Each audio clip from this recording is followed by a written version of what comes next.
Hey guys, welcome to episode number 507.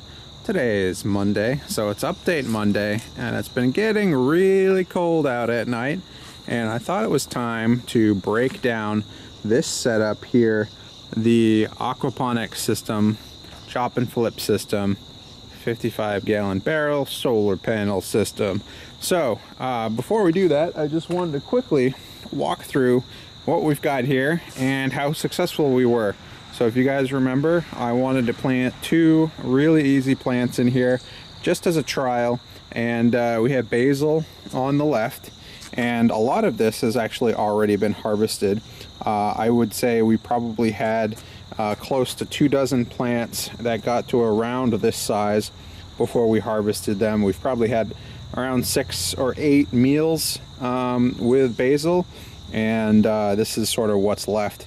You'll notice some of the plants on the back side are a little sad looking, and I think that's just because of the rainwater off the roof. It's been really rainy here with all the hurricanes and stuff, all that storm weather coming through. Anyways, some of the rain from the roof sort of pounded some of these in the back. So anyways, you can hear that it's not operational right now, and again, that's because it's been cloudy and rainy, and the battery just hasn't been able to get enough juice out here in the northeast with all the cloud cover and whatnot. So it's time to pull these out to harvest all of these before they all, get done in by the weather anyways. So what we'll do is we'll just cut all these down and bring them inside, and we'll have a nice meal with some basil and some lettuce. I like the way that the hydroton performed. I think it's a great media, but I think the gravel did just as well over here. Now this lettuce has gotten way out of control. As you can see here, we've got flowering going on all the way up top here, and this is my fault. This is totally my bad. This stuff grew in way too compact, as you guys might recall, and essentially it just choked itself out, and a lot of the smaller lettuce plants died, and the ones that survived just got way too big. So what I'll probably do is salvage some of the nice leaves that I can find. It looks like this is probably the nicest plant that I have left here. We did eat maybe 1 or 2 meals out of this barrel already, but I just didn't have the need for the lettuce, so we didn't really use it as best we could have. So sort of too bad, but I will harvest some of the leaves that are good and try to make a little salad tonight out of those. And again, we will cut all the rest of these down and close this system up. Every time I did come outside though, I did eat 1 or 2 leaves just right off the plant, which is kind of cool, kind of nice. And again, we do have the goldfish in here. It's going to be difficult. Whoa! It's going to be difficult to see them and focus the camera on them.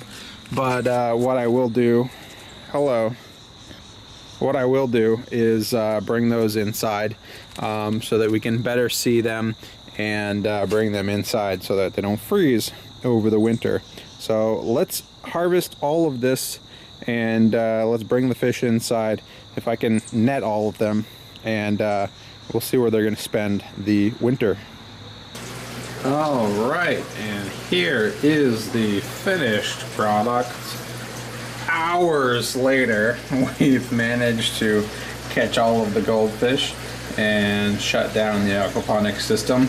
I'll do one last video on the aquaponics system and my plans for next year with that system shortly, but for now, all of the goldfish are indoors. I let them acclimate for temperature, and then I moved them over here.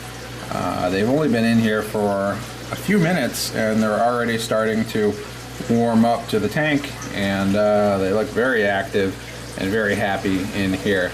I bought these guys as feeder goldfish from Petco months ago, and as such they have not been in my system, and they have never been in my system until now. And what I'm doing is quarantining them. So one flaw with a fish room that's all connected to a central sump is that if you have disease, it can spread. And one way that I combat that is to turn off my flow of water, and I drain down my water about a ½ an inch, and then no water is entering this tank specifically, so it's cut off from the rack, and no water is exiting. And instead what I do is I put a sponge filter in there, and then I can medicate this tank all on its own without interfering with any of the other tanks in this rack. So I'll probably be adding a little bit of salt to this tank. I'll be changing the water over. I will be inspecting them over the next few weeks for any signs of disease or distress. And once I'm happy that everything is a-okay, I will reconnect this water to the rest of the water in this rack system, and then they will live out the winter in this tank all by themselves. But I think they did a great job out there for the entire summer, and it's been very cold out recently and they didn't really seem to mind. Some of these fish are very beautiful for feeder goldfish. Some of these guys have some nice color to them, and just from first glance I don't really see any that seem like super defective in any way. And the coloration is on most of them is fine. So you know, it just goes to show you that sometimes feeder goldfish, when they grow up, they look just like regular goldfish, and nothing wrong with them whatsoever. So I'm pretty happy with this group here, and we will dedicate this tank to them for the winter months, and then in future videos I will let you know what the plans are for next year with the outdoor system.